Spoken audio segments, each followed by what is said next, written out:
I was held down by the men as they each took turns to orally and vaginally rape me, taking it in turns to pin down my arms and my legs. When the assault ended, the men hit me repeatedly. This is Rupert Lowe talking about the rape gangs that's going on in UK, right? So the situation with UK right now is that rape gangs are all over UK. Like, white women are not safe at all in UK, in their own country, because Keir Starmer keeps inviting these people in, and these people will then vote for Keir Starmer because he just keeps letting them in and protect them from, any kind of perjury while they keep performing their rape gang activities. And let's take a look at this. Firstly, I would like to thank the 260,974 British men and women who signed the petition to make this debate possible. And I want to welcome these brave survivors who are sitting behind us in the hall. This debate is about them. As you quite rightly say, it's not about politics. I want the world to hear what we heard during the 2 weeks of our independent rape gang inquiry hearings, an inquiry that should never have needed to happen. I sincerely urge this Parliament to listen to the testimonies from these brave survivors and to act, to finally act. So the first testimony: he took his pants down, penetrated me, had sex with me. He then stopped before ejaculation. He picked up the bottle of Jack Daniels, which was now empty, and he forced it up inside me. He broke the glass while he was there. Oh. At that point, I was about 12, nearly 13. Another testimony: I was held down by the men as they each took turns to orally and vaginally rape me, taking it in turns to pin down my arms and my legs. When the assault ended, the men hit me repeatedly, threatened to find me, kill me, and harmed my loved ones if I ever told anybody what had happened. Oh my god. Holy fuck. How can people be okay with this? I mean, well, obviously they're not okay, right? Because now there's a whole movement in UK telling Keir Starmer and the government in UK to get these people the fuck out. But no, they want to retain their power by keeping these people and letting their citizens get gang raped. And here's the thing: I don't think he's being extreme enough, right? He has to say all these things because people just don't understand the message until someone says something like how violent or graphic this stuff is. All these people that are up high in the parliament, like, they're not all bad. They're mostly good. You have good intentions, right? You have bad actors like Keir Starmer, obviously, but then a lot of them have good intentions, and you gotta force them to hear the truth. A lot of these people, they are oblivious to the facts that, like, how bad rape is. Like, yeah, it's bad, but they do not have an idea how bad it actually is. Another: comments were constantly made suggesting that white girls, the Christian girls, were viewed as having fewer morals or lower values, whereas Muslim girls were described by some of the men as having dignity and higher moral standing.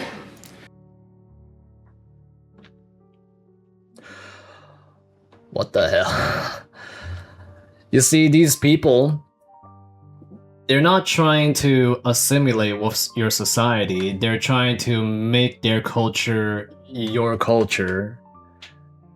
They don't care about laws. They just want to force their ideology on people. That's why their country is a shithole. These comparisons were used to justify the way I was treated and to further humiliate and control me. Another: she was a white woman herself, who I imagine may have been groomed, and has obviously now married into the family, shouting obscenities at us. Throughout the whole sentencing, she was constantly saying, "Fucking liars, lying white bitches." She said to me that God will be the witness for what happens to me. Another. Race did play a part and motivated the selection or demographic of the victims. Throughout my exploitation, the other girls I encountered or who were abused alongside me were almost exclusively white. Another. She had a baby by him, and his dad was an imam. His dad knew, and he got his son married and said that he wasn't allowed to see the child. They look after their own community. Another. Over the course of the abuse, I was raped by multiple police officers in different parts of the country. Another. He put a cigarette out on the baby's face. Another. It started when I was 13. I was raped by probably about 600 or 700 different men over 3 years. Another.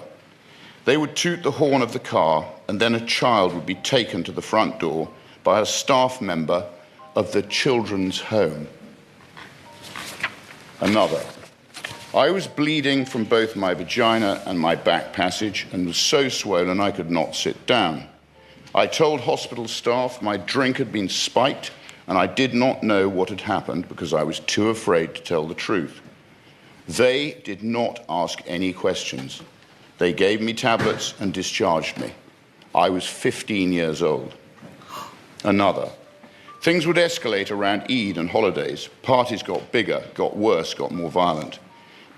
More people involved, more girls involved. The parties were just bigger. Another. The main clash that I kind of had with the religion side of it was I grew up as a Christian. I would wear my cross because it was something really special to me. It was just used as a way to break me down. They said, "Where is your God now? Has your God forsaken you?" Another. It was all of the white girls in every home that I went to. I remember a man opening the back of a van and I saw 15, 20 girls locked in dog cages. Another. Dogs were brought in and I couldn't move at all. I had nowhere to move. I think that was the scariest thing, was not having any concept of it. There were men around me, not horrified, not disgusted, not helping, but filming and laughing, making bets on whether the dog could actually rape me or not. And yes, I was raped by a dog.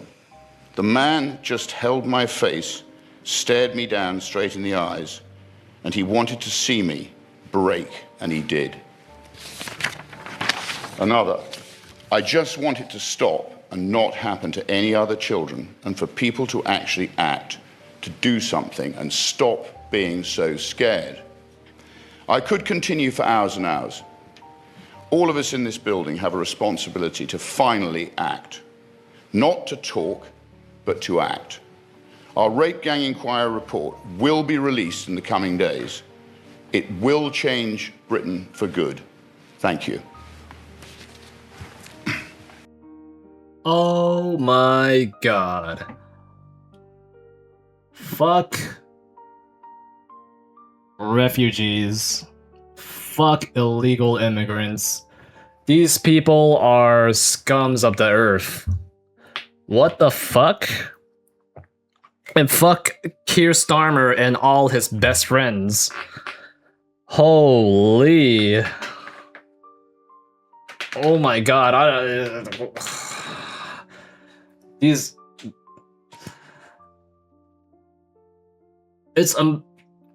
These rape gangs just...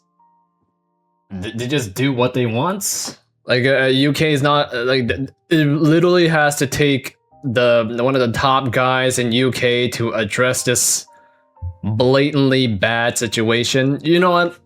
I hope that we can use this example to learn from their experience so we don't have to repeat this again in another good society, right? You have good societies like German, Sweden, Poland.